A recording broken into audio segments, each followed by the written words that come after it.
Assalamualaikum warahmatullahi wabarakatuh. Perkenalkan, saya Intan Rika Novaliawati SPD, CGP Angkatan 9 Kabupaten Darmasraya.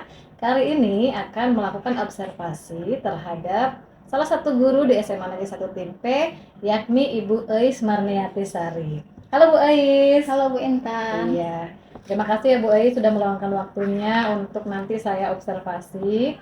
Tapi sebelum itu Bu Eis, saya mau melakukan satu tindakan dulu nih untuk Bu Eis, yakni tindakan praobservasi ya Bu Eis. Tujuannya adalah mengetahui dan mengevaluasi jalannya proses pembelajaran yang dilakukan oleh Bu Eis nanti nih, ya kan? Jadi kegiatan praobservasi ini Bu Eis itu adalah persiapan awal gitu sebelum PBM, sehingga Bu Eis nanti akan lebih siap dan lebih prima nanti di dalam kelas. Oke Bu Eis? Baiklah Bu Eis, izinkan saya mengajukan beberapa pertanyaan ya Bu Eis ya. Baik Bu. Oke.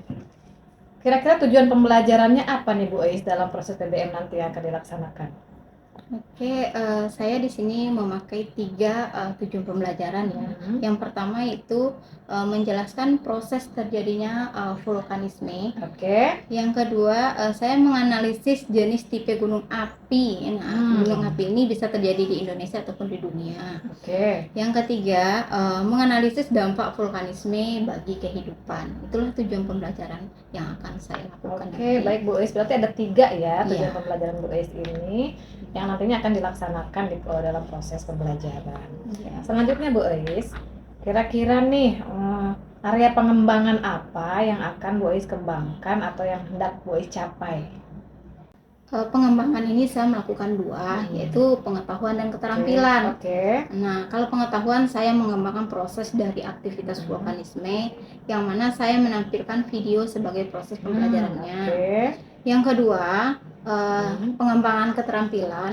Di sini saya mengarahkan siswa membuat eksperimen tentang aktivitas vulkanisme dengan beberapa bahan sederhana yang bisa dibawa dari rumah mereka masing-masing. Wah iya, oke Bu Eis. Oh jadi Bu Eis itu akan mengembangkan 2 area, yakni area pengetahuan dan keterampilan ya Bu Eis ya? Iya benar. Baik Bu Eis, selanjutnya nih Bu Eis, saya ingin tahu rancangan pembelajaran atau strategi yang Bu Eis persiapkan untuk kegiatan PBM besok. Oke, rancangan atau strategi yang akan saya siapkan yaitu pembelajaran berdiferensiasi berdasarkan kesiapan belajar siswa yang distrategikan dengan pembelajaran sosial dan emosionalnya. Oh, diintegrasikan ya Bu Eis ya? Oke. Selanjutnya Bu Eis, apakah ada lagi rancangan pembelajaran yang lain ini? Modelnya mungkin, model pembelajarannya seperti apa Bu Eis? Model pembelajarannya di sini saya membagi siswa berkelompok sesuai dengan kemampuan, keterampilan dan keaktifan mereka. Oke, nanti habis itu akan ketemu ya dari kelompok tersebut ya, kayaknya hasil dari yang diminta gitu ya, atau yang diinginkan gitu ya Bu Eis ya? Iya. Selanjutnya Bu Eis, metode apa yang Bu Eis pakai dalam PBM ini? Metode itu saya melakukan metode diskusi kelompok, tanya jawab, dan penugasan berupa LKPD yang telah saya bikin nanti. Oke, berarti Bu Eis memang menggunakan metodenya itu diskusi kelompok, tanya jawab, dan penugasan ya? Iya. Penugasannya pribadi atau berkelompok? Kelompok ya, karena tugasnya berkelompok, penugasan juga berkelompok. Oke, siap. Baik Bu Eis. Selanjutnya media pembelajaran apa sih yang dipakai dalam PBM kali ini? Medianya ada video, ada LKPD, ada laptop yang dibawa, proyektornya juga pasti, serta membuat miniatur proses dari aktivitas vulkanisme tersebut. Oh, berarti untuk aktivitas miniatur aktivitas vulkanisme tadi yang bawa alatnya adalah siapa Bu Eis? Yang bawa alatnya siswa. Oke, mereka merancang dari rumah membuat miniaturnya. Terus di kelompok nanti dia melakukan bagaimana aktivitas vulkanisme tersebut. Baik. Nanti diamati bersama-sama gitu ya berdasarkan kelompoknya ya Bu Eis ya? Iya, benar. Oke, baik Bu Eis. Sudah saya temukan di sini strateginya apa, modelnya apa, metode apa, dan media yang Bu Eis gunakan dalam proses pembelajaran tersebut ya Bu Eis ya. Selanjutnya nih, kira-kira kapan Bu Ois akan melaksanakan OPBM tersebut, Bu Ois? Saya mengajar di lokal E3 di hari Rabu depan. Hari Rabu depan, ya, baik. Jam 1-2. Oke. Dan itu memang betul akan Bu Ois laksanakan ya, berarti Rabu depan ya? Baik Bu Ois, mudah-mudahan kita nanti ketika di hari Rabu jam 1-2 itu nanti akan saya observasi juga Bu Ois nih ya ke dalam kelas ya Bu Ois ya. Baik, selanjutnya Bu Ois, apa yang didapat dari percakapan kita hari ini Bu Ois? Yang didapat lumayan banyak. Yang pertama ilmunya ya. Yang kedua, setelah melakukan percakapan ini saya lebih memahami pembuatan dari modul ajar ya, beserta strategi pembelajaran yang akan saya lakukan nanti di lokal pada saat observasi. Oke. Ada lagi Bu Ois? Saya kira udah cukup ya Bu ya. Jadi dari percakapan pra ini mungkin menambah itu wawasan Bu Ois juga ya, bahwa ternyata seperti itu ya Bu Ois ya. Nanti juga izinkan saya masuk ke kelas ikut untuk mengobservasi Bu Ois juga. Dan nanti setelah observasi kita akan melakukan kegiatan pasca observasi Bu Ois, nanti akan didampingi oleh PP saya. Nah, mohon kesediaan waktunya besok ya Bu Ois ya. Iya baik Bu. Oke baik Bu Ois, terima kasih karena sudah mau berkenan saya observasi nih, meskipun masih di acara awal ya, di pra observasi. Mudah-mudahan kita dapat bekerja sama sampai nanti pasca observasi ya Bu Ois ya. Iya. Baik, terima kasih Bu Ois. Sampai ketemu lagi ya besok ya. Iya Bu, sama-sama juga ilmunya ya Bu ya. Iya, sama-sama Bu Ois. Kita closing dulu ya. Baiklah, itulah tadi percakapan pra-observasi saya bersama Ibu Ois Marniatisari, guru geografi dari SMA Negeri 1 Timpe. Kita akan bertemu lagi pada proses observasi yang akan diadakan di kelas. Untuk itu, jangan kemana-mana, tetap bersama saya. Terima kasih. Wassalamualaikum warahmatullahi wabarakatuh.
Assalamualaikum warahmatullahi wabarakatuh.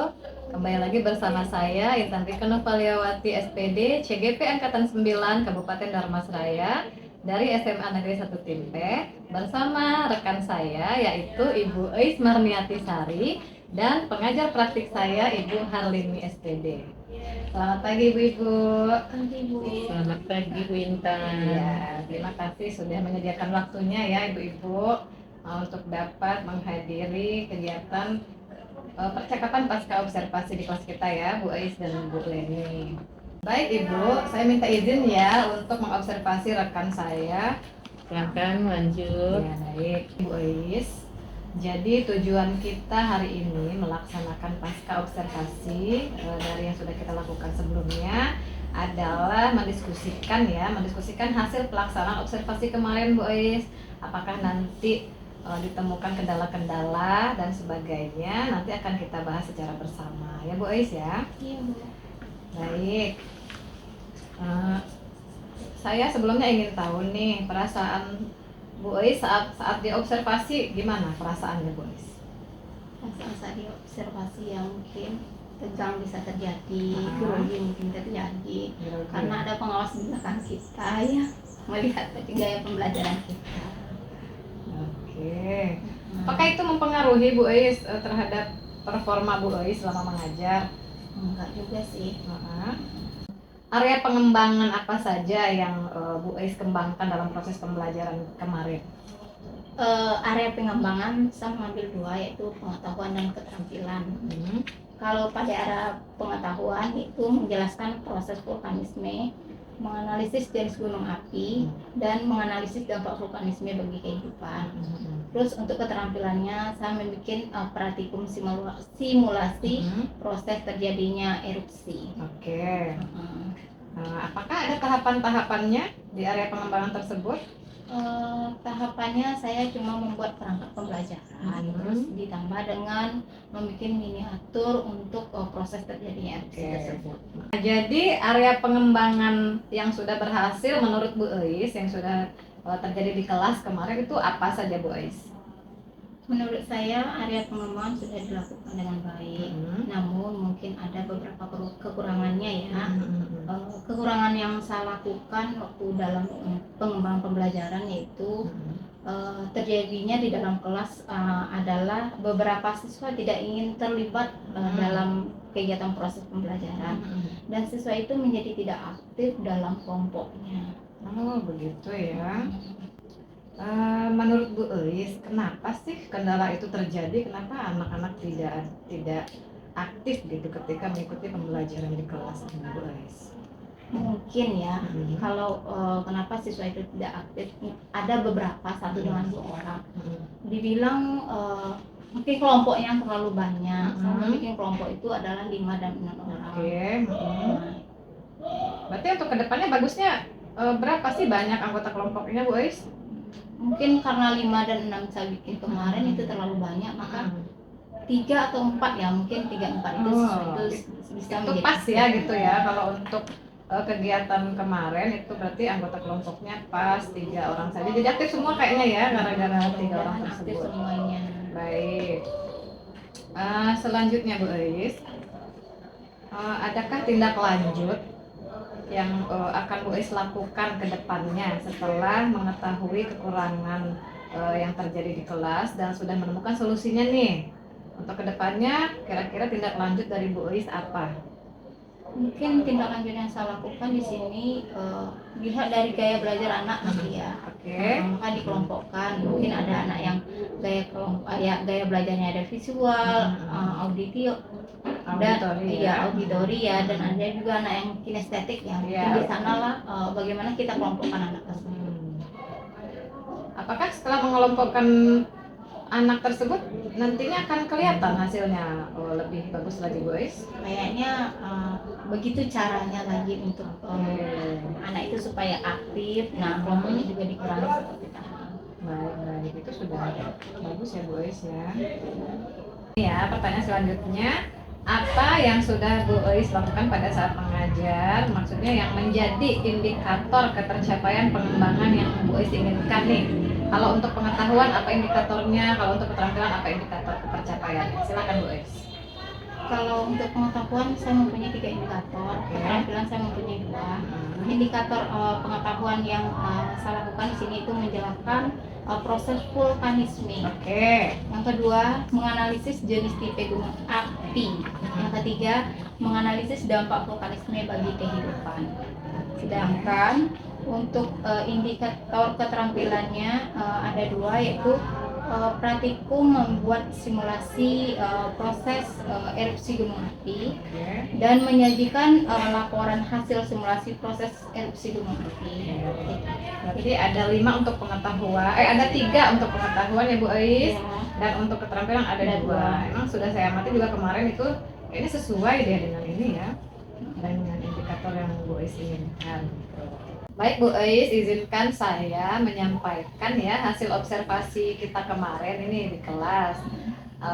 Baik dari hal yang harus dikembangkan maupun hal yang sudah baik nih dari Bu Ais, penampilan Bu Ais kemarin ketika mengajar. Nah, yang baiknya dulu ya. Secara umum Ibu Ais itu sudah menguasai kelas dan menguasai materi tentu saja.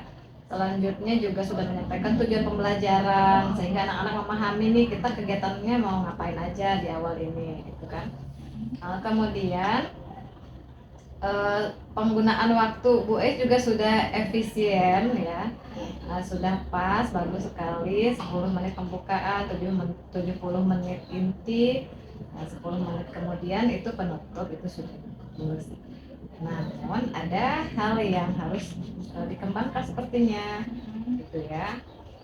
Menurut pemantauan saya, Ibu Ais cenderung lihat itu tadi melupakan beberapa murid sehingga dia tidak ikut aktif dalam pelaksanaan. Memang hanya beberapa kali dia ikut aktif, tapi kebanyakan diamnya gitu. Betul seperti yang Bu Ais sampaikan tadi bahwa mungkin karena terlalu banyak ya Bu Ais ya, terlalu banyak dalam satu kelompok itu gitu sehingga dia kurang berperan aktif. Mungkin jika Bu Ais tadi sudah menyampaikan sendiri solusinya, kalau dikurangi itu kelompoknya, berarti Bu Ais sudah mereka dapat bekerja sama lebih aktif lagi karena semua punya tugas masing-masing gitu ya Bu Ais ya. Nah, itu saja yang untuk tanggapan dari hasil observasi saya di kelas. Baik Bu Ais, itu tadi hasil pemantauan saya ya, observasi saya di kelas tadi. Selanjutnya saya ingin tahu nih rencana tindak lanjut yang akan Bu Ais lakukan setelah melalui proses observasi ini. Rencana yang akan saya lakukan mungkin modul akan tetap sama ya, dibikin kalau yang lain, cara pembelajaran juga sama karena modul saya ini banyaknya ke arahnya kinestetik ya, jadi anak itu menarik jadinya, suka anak-anak ya. Ya, apalagi materi kami seperti geosfer itu seluruhnya, nanti gempanya juga kita itu, gunung apinya juga. Jadi Bu Ais akan menerapkan modul yang sejenis ini gitu untuk materi yang beda, untuk materi berikutnya gitu ya Bu Ais ya. Oke. Selanjutnya rencana tindak lanjut yang lain untuk murid mungkin, silakan. Untuk murid mungkin tindak lanjut yang saya lakukan ya mungkin buat model pembelajaran yang hampir sama dengan yang ini, mungkin materinya aja yang akan berbeda nanti ya. Berarti ada sebuah praktikumnya harus ada di sana. Ada anak itu menarik dia jadinya. Kalau yang saya lakukan ini kan rata-rata 1 dengan 2 orang yang tidak terangkul di sana. Betul ya. Karena dengan kegiatan praktikum seperti ini anak-anak tuh terlibat aktif ya Bu Ais ya. Jadi menurut Bu Ais ini sudah ideal ya. Kalau menurut saya udah ideal. Bahkan anak tuh suka dengan yang pembelajaran seperti ini. Baik, menurut Ibu Ais ini berarti sudah ideal ya Bu Ais ya. Jadi akan Bu Ais terapkan lagi nih untuk pembelajaran berikutnya ya dengan pola modul yang sama dan kegiatan yang sama, yaitu melaksanakan kegiatan keterampilan itu tadi ya. Mungkin materinya berbeda. Materi yang berbeda. Ya, oke, baik Bu Ais. Kira-kira masih ada tidak hal lain atau rencana lain yang akan Bu Ais kembangkan? Pada pembelajaran diferensiasi, yaitu diferensiasi konten, mungkin yang akan saya kembangkan di sini yaitu membuat media ajar yang bervariasi lagi. Terus ditambah dengan produk berupa video. Jadi itu ya di bidang apa tadi, diferensiasi produk, diferensiasi konten, Bu Eis akan menambahkan media ajar yang lebih bervariasi lagi. Kemudian untuk diferensiasi produk, Bu Eis akan menambahkan video ya, video untuk tugas akhir mereka ya Bu Eis. Baik Ibu Eis, terima kasih sudah bersedia menjadi orang yang saya observasi. Kemudian terima kasih kepada Ibu Pepe juga telah berkenan hadir mendampingi kami dalam kegiatan pasca observasi. Lagi terima kasih Ibu-ibu. Demikianlah percakapan pasca observasi yang telah saya lakukan bersama rekan saya dan pengajar praktik saya. Mudah-mudahan kedepannya dapat dijadikan acuan bagi kita semua. Wassalamualaikum warahmatullahi wabarakatuh. Waalaikumsalam.